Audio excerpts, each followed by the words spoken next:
Welcome everybody in another episode of the Wrestling vs. the World podcast. If you're enjoying your day, sweet. If not, what the hell ever. So I've decided I was reminded of this story through Facebook from something that happened years ago, and I thought this would be an interesting topic to finally bring up on the podcast, but I'm going to be careful with certain information because I don't want to name the person that was pretty much affected by this, but I still want to tell the story without giving direct or even clues or anything, because I'm trying not to rock the boat by giving all the information, but I still want to tell certain parts of this true story, and I'll explain as time goes along. So it was, I don't know how many years ago, but it was a while ago, at a local show that I was attending. Now, these full shows and everything, like I've been doing for years, I've been filming the full shows. I mean, of course, none of them are on YouTube, but they were back in the day. And during one of these shows that we had, it was our world champion at the time, who kind of looks like Goldberg. I won't give the names again right here. But he was going against who at the time was a champion in Ring of Honor. Okay, so it was a big time kind of match here. Match happened. I filmed it, of course, and like I did during that time, I was putting the video together of the entire show, full matches and all, into one big video to post on YouTube, share and stuff like that. Well, I think it was either a day or two later after I posted the video, I got contacted on Facebook by a correspondent who shall also remain nameless just because I don't want to give any dirt as to who some of these people are. But this correspondent contacted me through Facebook and asked me to take down that full show video because it turns out that the wrestler who was a champion at that time in Ring of Honor, he was actually not supposed to be wrestling on the show because of his contract with Ring of Honor at the time. And apparently there was promotional art out there for the show, and it advertised saying he was part of the show, but he was trying to tell management that, hey, I didn't actually wrestle, we changed it, I'm actually a special guest enforcer for a match. But because I had the footage, I was asked if I could take the video down and take the match out. So I was like, yes, of course. Because I remember I was at work, so I jumped on my phone, took the match, and the whole video, and put it on private. And then once I got home, I used YouTube's editing tool software thing here, and manually cut out the match so that it was finally out of there. Now, after this, the thing I always did when I posted these full shows is I would put timestamps in the video description saying this match or segment is here and here throughout the videos. And I had one for that main event. And I also had to change the thumbnail too because the person in question was in the thumbnail. So I changed the thumbnail and had to update the description because I had to take that part out. And as a discrepancy, at the top of the description I put, due to reasons beyond my control, the original main event has been omitted from this video. Now, the reason I put that in there was in case anybody who had been in the show that wanted to watch the show back, that they could watch the show and then not ask and name the person who was in the main event. That way we don't try to raise any red flags about it. So it's somebody can't be like, oh, where's the match involving this person? Because then at least that's an awareness being like, hey, being careful there. So I thought everything was cool. Thought everything was cleared up. We were out of the woods. Then I get talked to several months later because I saw the correspondence in person at another show, and I was given bad news. It turns out that somebody within Ring of Honor itself, this was before Tony Khan bought the company, okay, so making that clarification too, somebody within the company was still suspicious of this wrestler having a match when he wasn't supposed to because of his contract. So they ended up finding my YouTube video after I updated everything, took the match out, changed the thumbnail and description. And because of that part that I put in the top of the description about saying that the original main event was omitted from this video, despite not putting names, at this point, signifying who it was, that raised another red flag to them. They're like, wait a minute.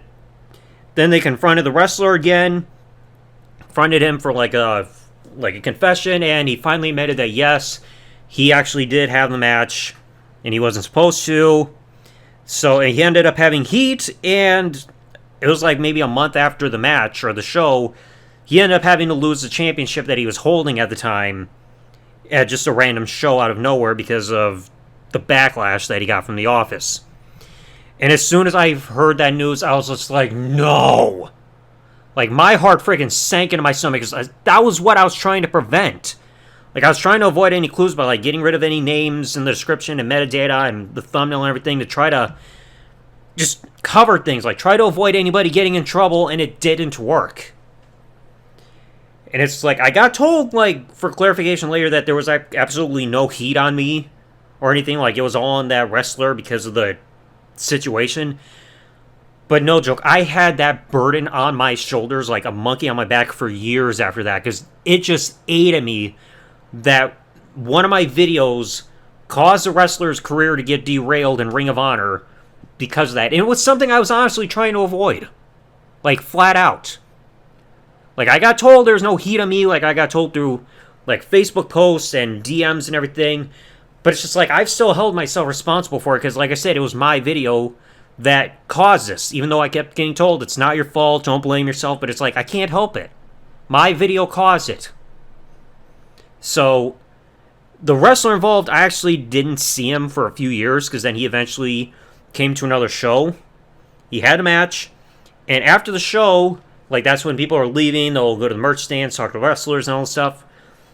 As soon as I could, I actually, like, after I was talking to a fellow wrestling fan at the show, as soon as I saw this person's table empty up for the merch, I went right up to him and just immediately apologized. Like, I was like, look, I'm sorry about a few years back with what happened with the video and Ring of Honor and that whole outcome. I was just trying to prevent all that completely. I was trying to go with what I was told and trying to make sure he didn't get in trouble. And the wrestler actually just calmed me down. He's like, look, it's not your fault. Like, it's my fault. Like, I take full responsibility. There's no heat there. You're all good. I'm just like, thank goodness. We shook hands, took a picture together, thankfully. And I was just like, thank goodness. Because, like I said, I had that burden on my shoulder for the few years between when the incident happened and when we spoke and, like, easily settled it. Because, like I said, I'm just glad that nothing else came of it. Because, like I said, like, I know people are trying to say, yeah, don't feel bad. Like, it's not your fault. But again, I can't help it when you look at the situation.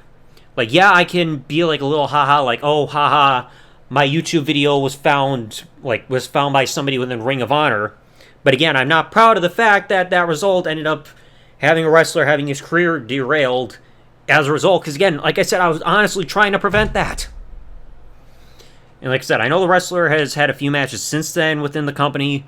And like I said, I'm just glad that that whole thing was cleared up and I was able to make peace with him and everything is cool now. But like I said, that just kept eating at me. I was just like, God, why? And I think people may ask, do you still have footage of the match itself that this whole thing was about? Yeah, I still have the video. I still have the full match because all these full shows, I've got them backed up on my external hard drive. They're all in folders and everything, but I do not plan to ever release it, like, publicly ever. Because, like, even if I was given permission by somebody saying, hey, you can go ahead and upload this match, it doesn't feel right to me. Because then, like, this, I've only watched the video back maybe once since then. And it's just like, I can't watch that video back without remembering what happened afterwards. Because, like, it just ate at me so much. But, so yeah, so I know I'm being vague with certain details and everything. People may be wondering who this is. I can't, like, I'm trying to be as careful, like, telling the story without giving away too many details to the point where people can figure it out. Because, like, I don't want, like, trouble to possibly happen again, like he and everything being like, oh, why are you talking about, like, oh, this person, like, heard you're bringing up the match and you name drop them. No, I'm trying to prevent that. It's like, it's telling the story, but without giving the full details to the point where it's just not another hoopla. Like, I don't think the person's with Ring of Honor now, last I checked, but it's just, like, still, the memory's still there. And like I said, I'm just glad this all got cleared up. But yeah, essentially, that's how one of my YouTube videos caused a title change in Ring of Honor. Because, like, of a chain of events. Like I said, I know I was told, don't blame yourself, it's not your fault, there's no heat on you, but again, I can't help but feel solely responsible. Because, like I said, my video at the end of the day caused all this. Even though I tried to prevent it afterwards when I got told to quickly take action about it. But anyway, let me know y'all thought in the comment section below. I know it's a weird story to have there and everything.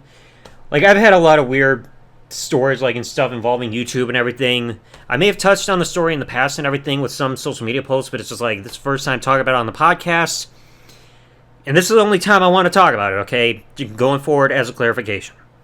Anyway, let me know y'all thought in the comment section below. If you enjoyed this odd episode of the podcast, folks, please remember, leave a like, subscribe with the bell turned on here on YouTube, comment what you thought below, and I'll catch you on the next one. Thanks for listening, folks. Like, comment, subscribe. Peace out, and good day, everybody.